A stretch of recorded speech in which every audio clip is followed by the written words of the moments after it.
தினம்தோறும் விளக்கேற்ற நல்ல எண்ணெய் இதயம் நல்லெண்ணெய்.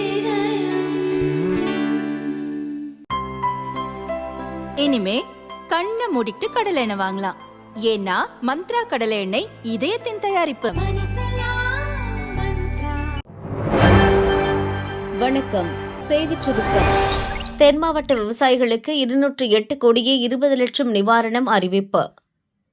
தமிழக சட்டசபையில் 2024-25 ஆண்டுக்கான வேளாண் பட்ஜெட்டை அமைச்சர் MRK பன்னீர்செல்வம் தாக்கல் செய்தார். தனது 3வது வேளாண் பட்ஜெட்டை தாக்கல் செய்யும் அமைச்சர் MRK பன்னீர்செல்வம் உழுதுண்டு வாழ்வாரே வாழ்வார் என தொடங்கும் திருக்குறளை மேற்கோள் காட்டி பட்ஜெட்டை வாசித்தார். அமைச்சர் MRK பன்னீர்செல்வம் பேசியதாவது: வேளாண் பட்ஜெட் மூலம் விவசாயிகள் வாழ்வில் முன்னேற்றம் ஏற்படும் என நம்புகிறோம். வேளாண் பணிகளுக்கான எந்திரங்களை மானிய விலையில் அளித்து வருகிறோம். வேளாண் பணிகளுக்கான ஊதியம் அதிகரித்துள்ளது. கடந்த பட்ஜெட் அறிவிப்பில் வெளியிட்ட அனைத்து அறிவிப்புகளுக்கும் அரசாணை வெளியிடப்பட்டுள்ளது. விவசாய நிலங்களின் மொத்த சாகுபடி நிலங்கள் உயர்த்தப்பட்டுள்ளன. உணவு தானிய உற்பத்தி 116 டன்களாக உயர்த்தப்பட்டுள்ளது. கடந்த ஆண்டு கரும்பு விவசாயிகளுக்கு 260 கோடி ரூபாய் ஊக்கத்தொகை வழங்கப்பட்டுள்ளது. 25 லட்சம் விவசாயிகளுக்கு பயிர் காப்பீடு வழங்கப்பட்டுள்ளது. 45 லட்சம் விவசாயிகளுக்கு நிவாரணம் வழங்கப்பட்டுள்ளது. உரிய நேரத்தில் மேட்டூர் அணை திறப்பால் 25 ஏக்கர் விவசாய நிலம் காக்கப்பட்டது. மேலும் மழையால் பாதித்த தென் மாவட்ட விவசாயிகளுக்கு 208 கோடியே 20 லட்சம் ரூபாய் நிவாரணத் தொகை வழங்கப்படும் எனவும் அமைச்சர் MRK பன்னீர்செல்வம் கூறினார். மண்ணுயிர் காத்து மண்ணுயிர் காப்போம் 206 கோடி ரூபாய் ஒதுக்கீடு. மண்வளத்தை பேணி காக்கவும் உயிர்ம வேளாண் போன்ற அனைத்து வேளாண் செய்முறைகளை ஊக்கப்படுத்தவும் மண்ணுயிர் காத்து மண்ணுயிர் காப்போம் திட்டத்தை அமைச்சர் MRK பன்னீர்செல்வம் அறிவித்தார்.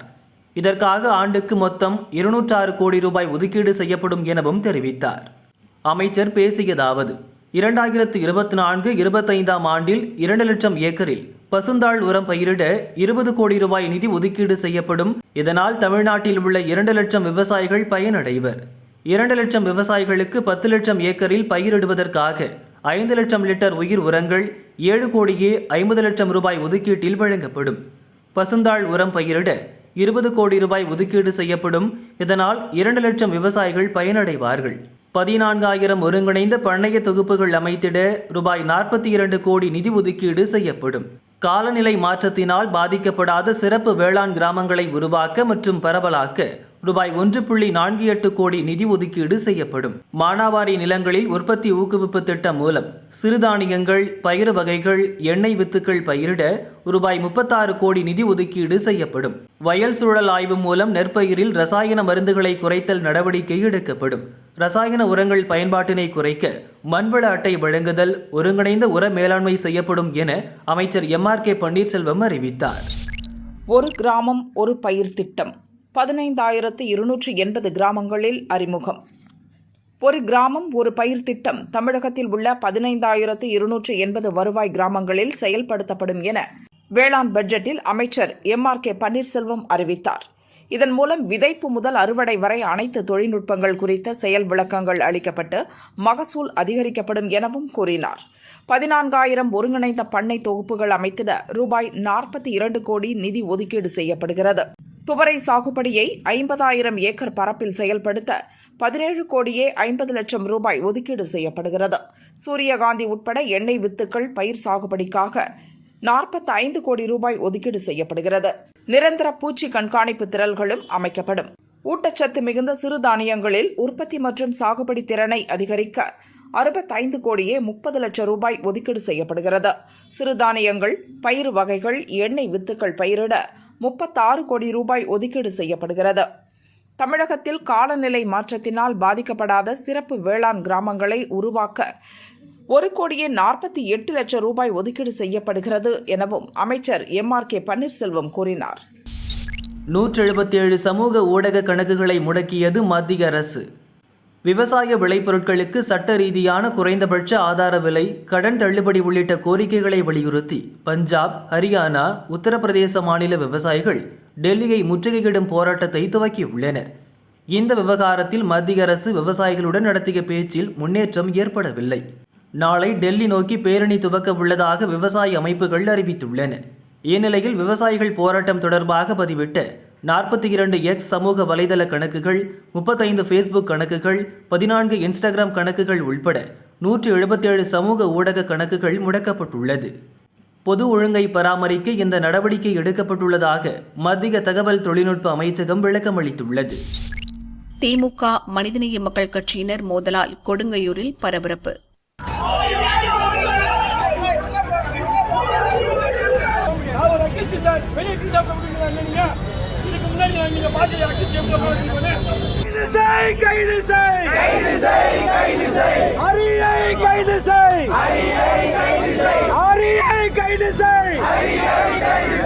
ஒரு வட்ட செயலாளர் ஆளுங்கட்சியோட வட்ட செயலாளர் இந்த மாதிரி பண்ணுவாங்களா?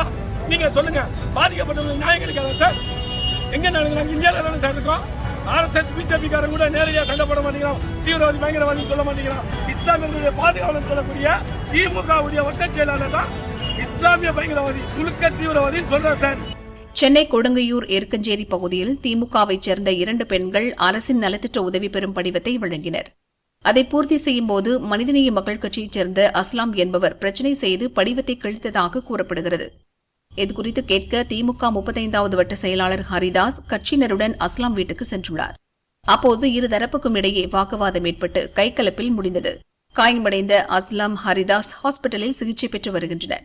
இந்த சம்பவம் குறித்து புகார் அளிக்க மனிதநேய மக்கள் கட்சியினர் கொடுங்கையூர் காவல் நிலையம் சென்றனர். அங்கே பேச்சுவார்த்தை நடத்த திமுகவினரை போலீசார் அழைத்தனர்.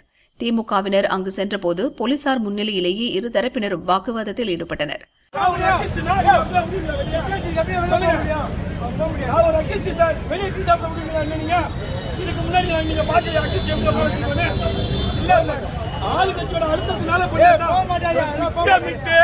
திட்டமிட்டு திமுகவுடைய வட்ட செயலாளர் என்ன வீடு புந்து பெண்களை அடிச்சு தாக்கியிருக்கிறாங்க. அவங்கள தப்பிக்க விட்டுட்டு வேடிக்கை பார்த்துட்டு இருக்காங்க. ஏன்னா இதுதான் நடந்துகிட்டு இருக்கு. உண்மையா சொல்றேன். வீட்டுல புந்து பயங்கரவாதி சொல்றாங்க. ஒரு வட்ட செயலாளர் ஹரிதாஸ் துணுக்க பயங்கரவாதி சொல்றான். ஒரு பெண்களை தாக்கலாம் கேட்க போனவன அடிச்சு ஆஸ்பத்திரியில படுக்க வச்சிருக்காங்க. அவனை இன்னும் பிடிக்கல. இதுதான் நடந்துகிட்டு இருக்கு. ரிமாண்ட் பண்ணட்டும். அதை வெளியே விட்டுட்டு இப்போ ஆள் இல்லைன்னு சொல்றாங்க சார். இதான் நடக்குது. இங்க இஸ்லாமியர்களுக்கு பாதுகாப்புன்னு சொல்லக்கூடிய திராவிட மாடல் ஆட்சியில இஸ்லாமியர்களை பயங்கரவாதியா பேசுறது அதே அந்த வட்ட செயலாளர் தான் ஹரிதாஸ் என்பவர். நாங்க மத்தியானம் நிக்கிறோம் சார். காவல் நிலையத்துல விசாரணைக்கு உட்கார வச்சிருந்தோம். இப்ப ஓடி போயிட்டார் சார். காவல் நிலையத்துல விசாரணைக்கு உட்கார்ந்து ஓடி போயிட்டார். இந்த மாதிரிதான் ஒரு விசாரணை கைதிகளா காவலர் ஆய்வாளரோ இல்ல காவலர்களோ எழுப்பாங்களா? எங்களை இன்னொரு ஜட்ஜியோட உட்கார வச்சிருப்பாங்கல்ல. ஒரு வட்ட செயலாளர் ஆளுங்கட்சியோட வட்ட செயலாளர் இந்த மாதிரி பண்ணுவாங்களா? நீங்க சொல்லுங்க. பாதிக்கப்பட்டவங்களுக்கு நியாயம் கிடைக்காதா சார்? எங்க நாங்க இந்தியாவில தானே சார் இருக்கோம். RSS பிஜேபி காரன் கூட நேரடியா சண்டை போட மாட்டேங்கிறான். தீவிரவாதி பயங்கரவாதி சொல்ல மாட்டேங்கிறான். இஸ்லாமியர்களுடைய பாதுகாவலர் சொல்லக்கூடிய திமுகவுடைய வட்ட செயலாளர் தான் இஸ்லாமிய பயங்கரவாதி, துலுக்க தீவிரவாதி சொல்றார் சார். தொடர்ந்து திமுக நிர்வாகி ஹரிதாஸை கைது செய்ய வேண்டும் என மனிதநேய மக்கள் கட்சியினர் ஆர்ப்பாட்டத்தில் ஈடுபட்டனர்.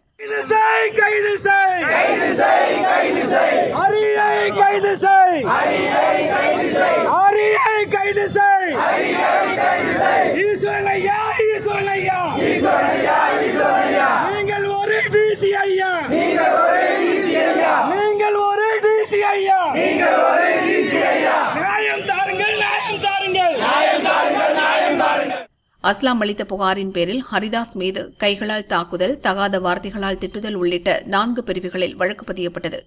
இதேபோல அஸ்லாம் மீதும் படிவம் பூர்த்தி செய்ய சென்ற பெண்களிடம் தவறாக நடந்து கொள்ள முயற்சி செய்தல் உள்ளிட்ட 4 பிரிவுகளின் கீழ் வழக்கு பதியப்பட்டுள்ளது.